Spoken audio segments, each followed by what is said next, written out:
Today I will show you a comedy, fantasy, horror film from 2012, titled Dark Shadows.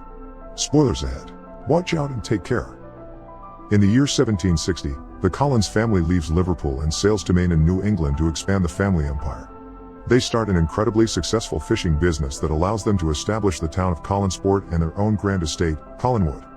Even if their money grows, the owner makes sure that his son, Barnabas Collins, is raised knowing that family always comes first. 15 years later, Barnabas has an affair with one of the family servants, Angelique, who is secretly a witch. When she asks him for his love and not just his body, Barnabas tells her he doesn't feel that way about her, so as revenge, she casts a spell to kill his parents. Barnabas suspects something dark caused such an accident, so he starts to investigate the dark arts while he begins a relationship with Josette Dupré. Angelique overhears them declaring their love for each other and gets jealous, so she uses her magic again to make Josette jump off a cliff. Unable to save her in time, Barnabas jumps after her, but unlike Josette, he does survive the fall because Angelique has cursed him to become a vampire so that his suffering would never end. Then she gathers an angry mob of townspeople, turns them against Barnabas by pointing out he's a monster, and together they all catch him and lock him inside a coffin that they then bury in the forest. Years later, in 1972, Victoria Winters is on a train ride to Collinsport because she's seen an ad from the Collins family looking for a governess. Victoria isn't her real name, but she's running away from home and doesn't want people to know their real identity, so chooses Victoria from a poster on the train. When she arrives at the estate, she's received by Willie Loomis, the caretaker, who explains that the mansion, which isn't in a good condition nowadays, should have service of 100 servants, but it's just him and Mrs. Johnson. At that moment, Elizabeth Collins Stoddard, the family matriarch, shows up and speaks privately with Victoria to explain the job to her. After mentioning that it's just 7 people in the house including the employees and that there are areas of the mansion they don't even use anymore, Elizabeth asks her some questions that Victoria answers with a healthy amount of sass, which Elizabeth appreciates and makes her accept hiring her. Later at dinner, Victoria meets the rest of the family. There is Elizabeth's brother Roger Collins, who is a loafer, Elizabeth's teen daughter Carolyn Stoddard, who is going through a rebellious phase, Roger's son David Collins, who isn't doing well since his mother died when he was 5 and thinks he can see her ghost, and Dr. Julia Hoffman, a psychiatrist hired to deal with David's issues but spends most of her time drunk. Victoria sympathizes with David and tells him she believes in ghosts too, which Elizabeth doesn't take well.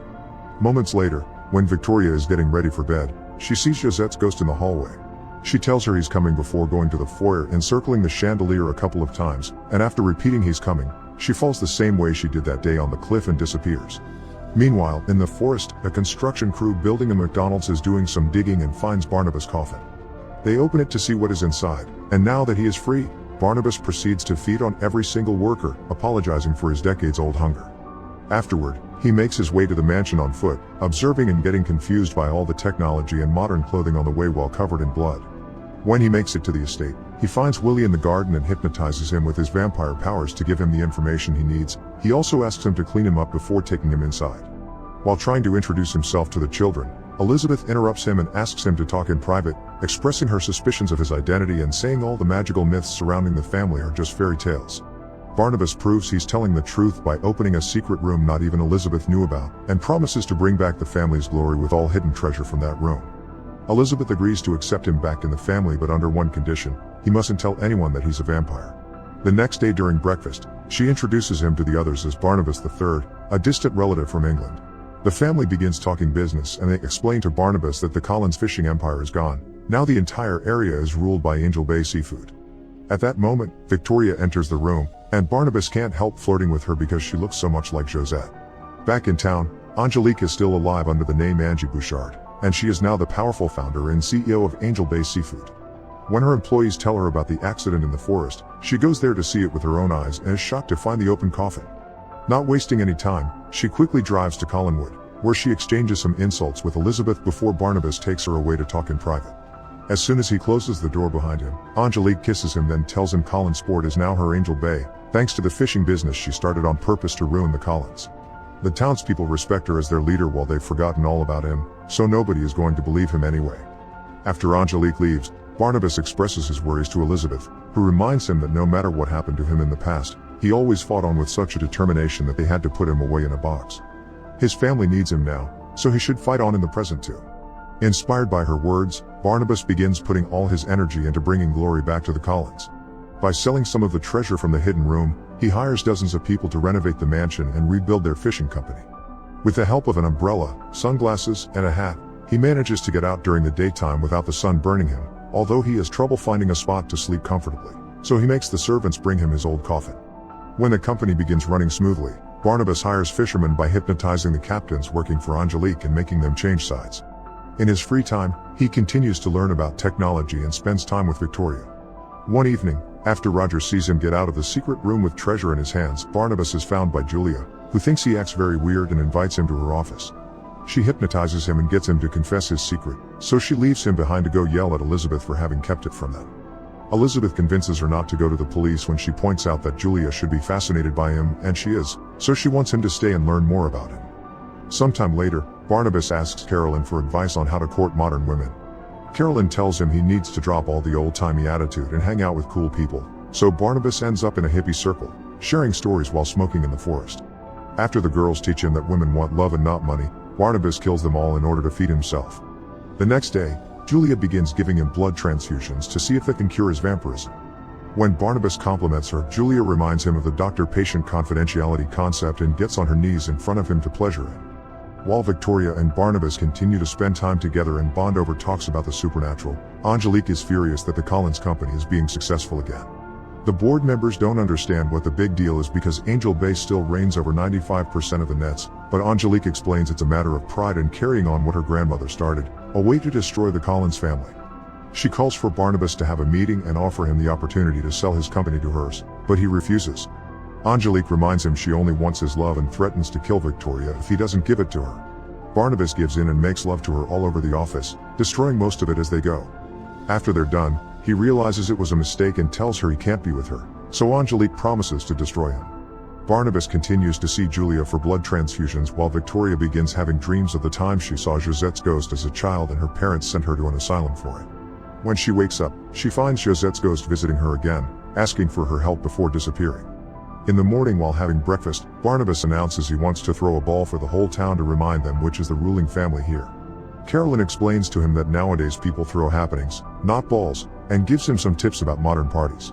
When the night of the ball comes, she discovers he hadn't been joking when he said he would get anything she mentions, and now Alice Cooper is playing live at their party. Since he isn't a fan of the music, Barnabas leaves to take a walk around the house and finds David taking care of the coat room instead of the employee, because his dad has asked him to take over for a moment and not let anyone get inside.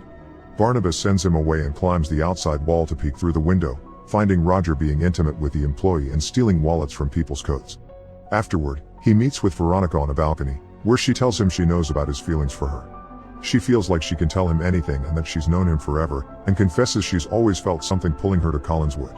When he tries to kiss her, she unconsciously pulls back because this is the first time someone she loves her back, and begins telling him her story. Victoria spent many years in the asylum, with only doctors and Josette's ghost as company, and she's been put through dozens of painful treatments to fix her. But she never gave up her will, and one day she managed to escape through a window. While searching for somewhere to go, Josette pointed at the governess ad in the newspaper, and she knew what she had to do. She feels at home at Collinswood and she's developed feelings for Barnabas too, which she expresses by finally kissing him. This is seen by Angelique, who just arrived at the party, and now she's furious.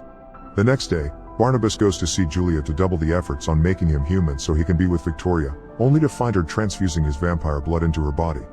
She has never been interested in him becoming human, she only wants to make herself immortal. As punishment for breaking the family's trust, she bites her and kills her, not noticing her fangs growing. Then he asks Willie to take him on the boat to the middle of the sea to drop her body there with a brick. Next, he finds Roger trying to access the secret room with the treasure, so he decides to give him a choice. He can start becoming a better dad to David, or he can take some money Barnabas will give him and leave to never be seen again. Roger chooses the money and leaves the estate, destroying David's heart. When the kid runs back to his room, he almost gets hit by the disco ball while he is disconnecting from the ceiling, so Barnabas uses his super speed to save him and ends up under the sun, which begins lighting him on fire. Now the whole family knows his secret, and David and Victoria run away from him in disgust. Getting desperate, Barnabas goes to see Angelique, who refuses to remove the curse and gets him to admit he killed Julia. She then makes a proposal. They can rule the fishing empire together as partners and lovers, or she'll put him back in the box. Barnabas tells her to go to hell and tries to leave, but her employees are waiting on the other side of the door with a coffin that Angelique pushes him into. After closing it with chains, they put it in a van and drive to the cemetery, but only after Angelique uses a spell to make the Collins Company building explode. The coffin is abandoned in a mausoleum, only to be found by David some moments later, who learned about Barnabas being in danger because the ghost of his mother told him. Back in town, people are watching how the police and the firemen are taking care of the fire. Angelique shows up and plays a recording of Barnabas admitting he killed Julia, using it to rally the town against the Collins. The angry mob, together with the cops and Angelique, arrive at Collinswood right after Barnabas gets there too, and he's willing to confess if they don't do anything to his family but take Angelique with him as well. The sheriff tries to shoot Barnabas, but obviously it does nothing to him, so he proceeds to bite Angelique and make her skin crack in order to show she's a monster too. As the sheriff sends all the people away, Barnabas begins fighting against Angelique with the help of Elizabeth's shotgun and Carolyn, who reveals to be a werewolf. Sadly, they prove to be no match for a witch's powers, especially when Angelique enchants the house to attack its own family. As she tortures them, she confesses she was the one that killed Barnabas' parents, David's mother, and also sent a werewolf to bite Carolyn in her crib, because she's always been the curse behind the family misery. David shows up then and sends his mother's ghost against Angelique, throwing her across the room and making her crash against the chandelier, which drops to the floor and kills her. As the family flees the house, which is now on fire, Barnabas gives Angelique a last goodbye, and the witch dies after ripping her heart out of her chest and giving it to him, but it only becomes dust. Barnabas can't find Victoria anywhere, and David's mom tells them she's at the cliff. As the family watches the house crumble, Barnabas races to stop Victoria from jumping, but she doesn't listen to him. She's just a human that lives in the light while Barnabas will live in the shadows forever, so they can't be together. This depressing thought makes Victoria jump, and like it happened decades ago, Barnabas jumps after her, but this time, he bites her to transform her into a vampire before she hits the ground. Now she's an immortal creature like him, they can be together forever, and the couple shares a kiss. In the bottom of the ocean, Julian's body opens her eyes, revealing she's become a vampire too. Make sure to subscribe and turn on notifications so you can watch more videos like this. Thanks for watching.